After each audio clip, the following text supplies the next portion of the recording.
पांडवों का यज्ञ प्रारंभ होता है। यज्ञ की पूर्णाहुति होने आई, लेकिन यज्ञ की पूर्णाहुति पर शंखनाद होना था और वो शंखनाद नहीं हुआ। सब के सब पांडव भगवान के पास गए और कहा, प्रभु अभी तक शंखनाद नहीं हुआ। कारण भगवान ने कहा, कोई न कोई संत अभी बाकी रह गए जिन्होंने प्रसाद नहीं लिया, इसलिए शंखनाद नहीं हुआ। भीम को कहा, जाओ आवाज लगाओ, उन संतों को ढूंढ करके लाओ। और भरे बाजार में भीम आवाज लगा रहे हैं कि किसी ने सुई के नाके में से हाथी को निकलते देखा है क्या? लोगों ने कहा, भीम पागल हो गए, अब सुई के नाके में से हाथी कैसे निकलेगा? लेकिन भगवान ने युक्ति बताई थी। जब भीम आवाज लगाते जा रहे थे तो एक पेड़ के नीचे सरगरा ऋषि बैठे थे। ये वेदांत की बात थी, वेदांत की उक्ति थी, और कोई वेदांत के ज्ञान से ओतप्रोत ज्ञानी ही इस बात को समझ सकता था। सरगरा ऋषि के कान में जब ये शब्द गए कि किसी ने सुई के नाके में से हाथी को निकलते देखा है क्या, तो सरगरा ऋषि ने कहा, ओ भीम, तुम क्या केवल हाथी की बात करते हो? मैंने तो अंबावाड़ी सहित सुई के नाके में से हाथी को निकलते देखा है। जाकर के भीम चरणों में नतमस्तक हो गए। कहा, महाराज हाथी निकलो कि अंबावाड़ी, मुझे क्या लेना, मुझे तो आपको ढूंढना था। हाथ जोड़ करके प्रार्थना की, चलो और यज्ञ का प्रसाद पावन करो। लेकिन सरगरा ऋषि ने शर्त रख दी कि अश्वमेध यज्ञ का फल अगर मेरे चरणों में लाकर के कोई प्रदान करे तब मैं प्रसाद पाने चले। भीम खाली हाथ लौट आए और जब जाकर के ये बात सबके सामने रखी तो द्रौपदी कहती है, चिंता मत करो, मैं स्वयं लेकर के आऊंगी। और अब द्रौपदी सरगरा ऋषि के पास गई और कहा कि पधारिए और प्रसाद पाकर के हमारी यज्ञ की पूर्णाहुति करिए। सरगरा ऋषि ने यह बात जब द्रौपदी से कही तो द्रौपदी कहती है कि मैं वहां से चल करके आपके पास आई हूं और आपके शास्त्र, आपके धर्म ग्रंथ, संत कहते हैं कि संत मिलन को जाइए तज माया अभिमान, जूं जूं पग आगे धरे कोटि अश्वमेध यज्ञ समान। संत मिलन को जाइए तज माया अभिमान, जूं जूं पग आगे धरे, जैसे जैसे पांव आगे रखते हैं वैसे वैसे अश्वमेध यज्ञ का फल प्राप्त होता है। द्रौपदी ने कहा, मैं जितना चल करके आई उन सभी यज्ञों का फल मैं आपके चरणों में समर्पित करती हूँ। सरगरा ऋषि निरुत्तर हो गए, आज द्रौपदी को जवाब नहीं दे सके। और सरगरा ऋषि आकर के प्रसाद पाते हैं और प्रसाद पाते ही आकाश में शंख ध्वनि होती है, देवता लोग पुष्पों की बरसात करते हैं, जय जयकार करते हैं। बोलिए द्वारिकाधीश की जय, बोलिए यज्ञ नारायण भगवान की जय। स्वामी रामचरण जी महाराज अपनी अनुभव वाणी में इस प्रसंग को प्रदान करते हैं और नाम प्रताप में श्री महाराज ने फरमाया, बहुरी कहूं पंडवा का जग की, महिमा करी कृष्ण हरिजन की, राम प्रताप पंचायन बाज्यो, जोग यज्ञ जप तप सब लाज्यो, राम प्रताप नीच भयो ऊंचो, राम बिना ऊंचो कुल नीचो, राम जना की भ्रांति न कीजिए और भ्रांति किया नर नरक पड़ी।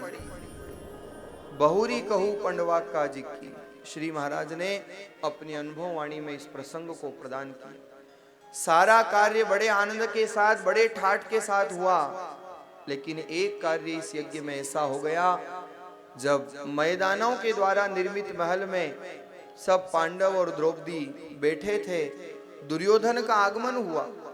और ये मैदानों द्वारा निर्मित महल ऐसा था कि जहां थल है वहां तो जल दिखाई देता और जहां जल है वहां थल दिखाई देता। दुर्योधन इस रहस्य को समझ नहीं पाए और थल समझ करके जहां पांव रखा वहां जल निकला।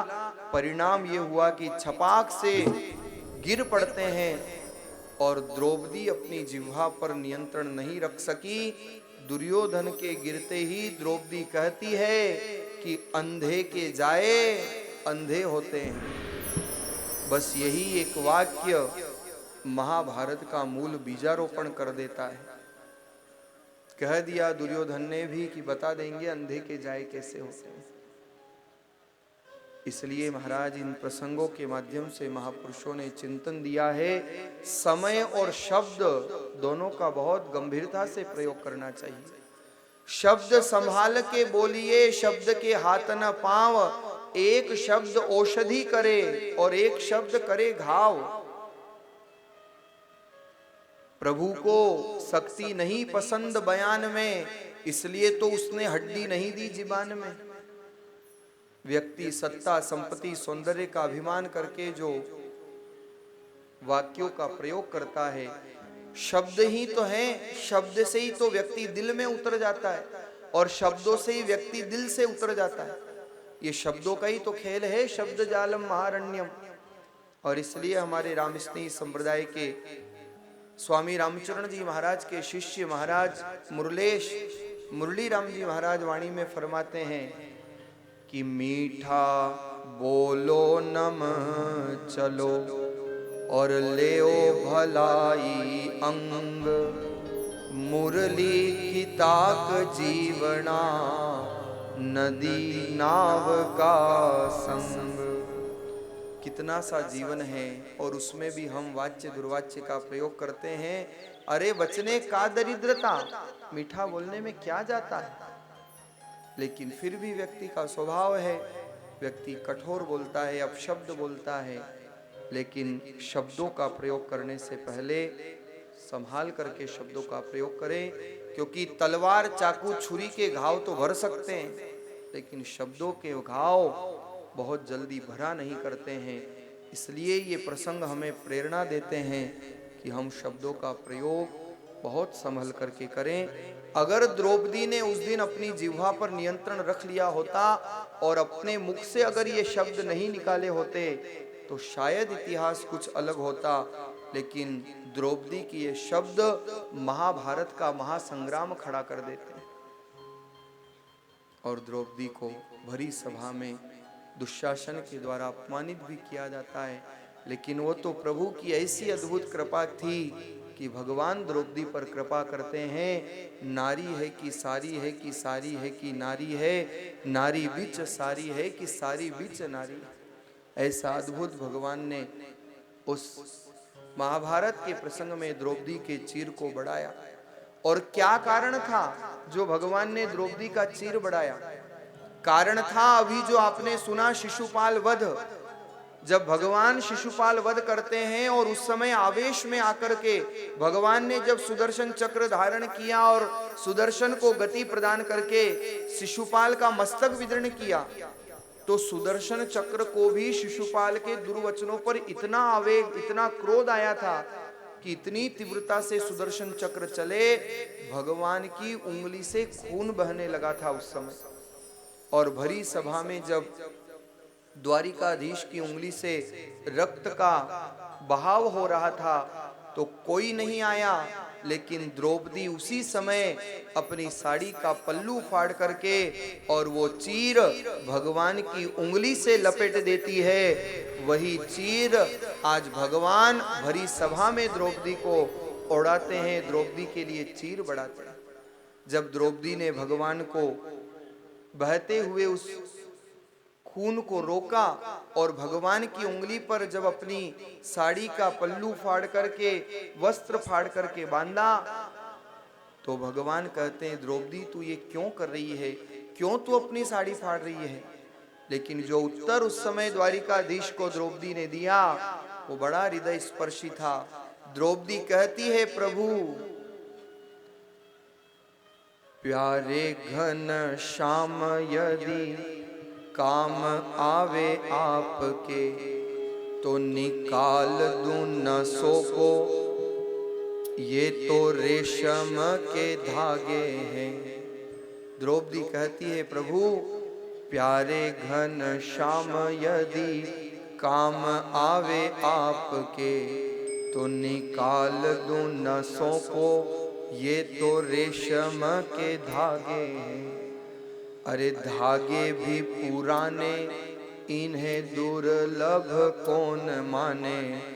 दुल्हा के जोड़े नहीं दुल्हन के बागे हैं। और द्रौपदी रोती हुई कहती है कि मैंने कहा फाड़ा चीर, रक्त देख पीर होके। मैंने कहा फाड़ा चीर, रक्त देख पीर धागे। होय के अधीर, स्वयं चीर छोड़ भागे हैं। और वो धागे हैं अभागे, जो बड़े नहीं आगे। द्रौपदी कहती है प्रभु वो धागे हैं अभागे, जो बड़े नहीं आगे। भाग उन्हीं के जागे, जो उंगली पे लागे हैं। भाग उन्हीं के जागे, जो उंगली पे लागे हैं। द्रौपदी कहती है प्रभु मैंने कहाँ कुछ किया, ये तो धागे ही उस रक्त को देख कर के दौड़ पड़े हैं। मैंने कहाँ चीर फाड़ा है प्रभु, मैं क्या आपकी सेवा कर सकती हूँ। और वही धागे आज भरी सभा में द्रौपदी की लाज रखते हैं। भगवान ने आज उन धागों का हिसाब द्रौपदी का चीर बढ़ा करके किया। सुखदेव जी महाराज वर्णन करते हैं इस प्रकार से पांडवों का ये यज्ञ सानंद संपन्न हुआ, जिस यज्ञ में स्वयं द्वारिकाधीश पत्तल उठाने का कार्य करते हैं, जूठन फेंकने का कार्य करते हैं, स्वयं भगवान ने कार्य किया। सब कौरवों पांडवों को भगवान इस यज्ञ के माध्यम से कृतार्थ करते हैं।